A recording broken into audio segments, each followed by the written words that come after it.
Assalamualaikum warahmatullahi wabarakatuh. Kembali lagi bersama saya Rahman Satrio. Pada video kali ini kita akan membahas tentang isi pikiran dari para pembunuh. Nah, teman-teman mungkin pernah nggak berpikir kenapa sih pembunuh itu tega untuk melakukan tindakan pembunuhan, tega untuk mengambil nyawa orang. Nah, pada video kali ini kita akan bahas lebih detail dari penjelasan psikologi dan juga neuroscience kenapa pembunuh ini tega untuk melakukan tindakan keji seperti membunuh. Nah, ada beberapa kelompok orang yang kemudian memiliki kecenderungan atau tega untuk melakukan pembunuhan. Yang pertama adalah orang dengan kecenderungan atau gangguan di bagian frontal cortex-nya. Yang mana frontal cortex ini berguna untuk apa? Untuk mengendalikan impulsivitas kita, untuk mengendalikan hawa nafsu, dorongan, emosi kita. Nah, sehingga orang yang mengalami gangguan frontal cortex ini nanti ketika dia marah, ketika dia terpantik, yang mana semua dari kita pasti pernah mengalami emosi, terpantik, terganggu dan sebagainya. Tapi rata-rata orang yang frontal cortex-nya ini normal, ketika dia jengkel, ketika dia emosi, maka dia kemudian frontal cortex-nya mencegah dia untuk melakukan tindakan-tindakan keji seperti melukai orang lain, atau misalnya kalau kita marah nih, kita marah sama teman kita, dibuat jengkel oleh teman kita waktu remaja misalnya, kita sering dibully dan sebagainya, tapi kemudian ada keinginan yang terbersit dalam hati untuk membalas dendam, entah memukul balik atau mungkin melakukan tindakan sampai pembunuhan.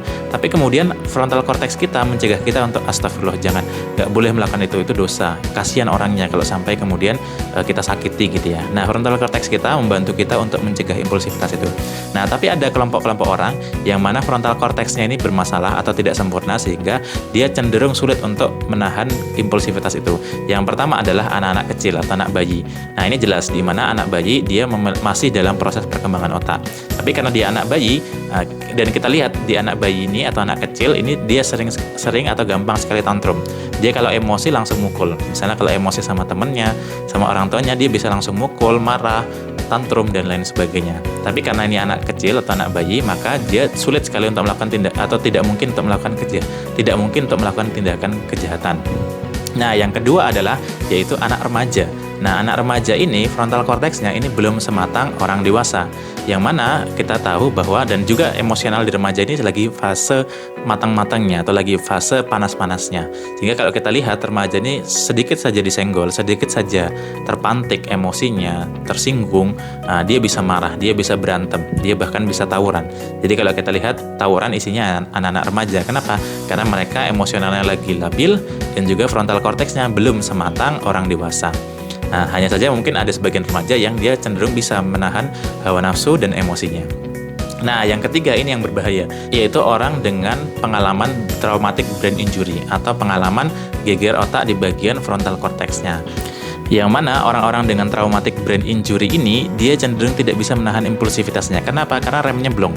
Nah, dan ini dibuktikan dengan penelitian yang menunjukkan studi yang menggambarkan tentang orang-orang di penjara, menunjukkan bahwa 30-80% orang di penjara ini mengaku pernah mengalami traumatic brain injury di masa hidupnya. Nah, hal ini sangat kontras dibanding populasi pada umumnya yang hanya sekitar 8%.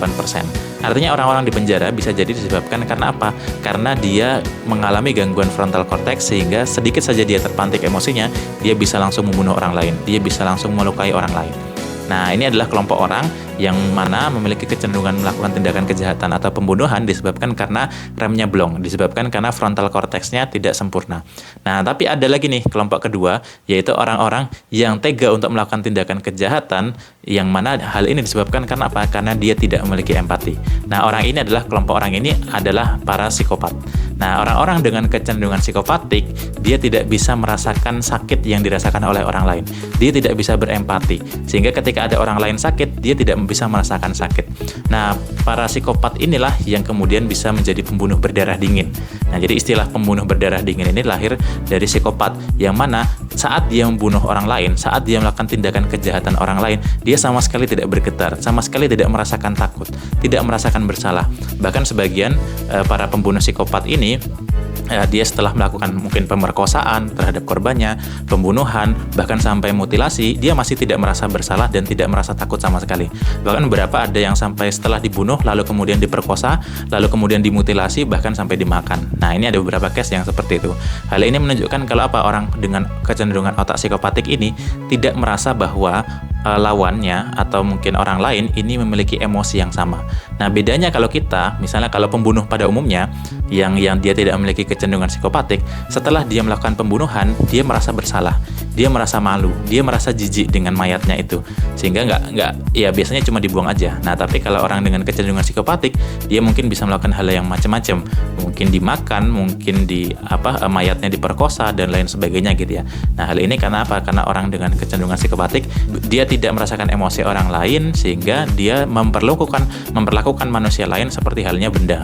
Nah, itu sekilas penjelasan tentang dari sudut pandang neuroscience dan juga psikologi kenapa seseorang itu melakukan tindakan pembunuhan. Nah, dari sana kita bisa mengetahui bahwa ada penyebabnya. Nah, ada penyebabnya kenapa seseorang itu melakukan kecenderungan tindakan pembunuhan. Walaupun nanti banyak sekali faktor-faktor lain yang membuat orang itu cenderung untuk melakukan tindakan kejahatan seperti pembunuhan selain dari faktor genetik, pengasuhan yang salah dan lain sebagainya. Sampai jumpa lagi di video-video yang selanjutnya.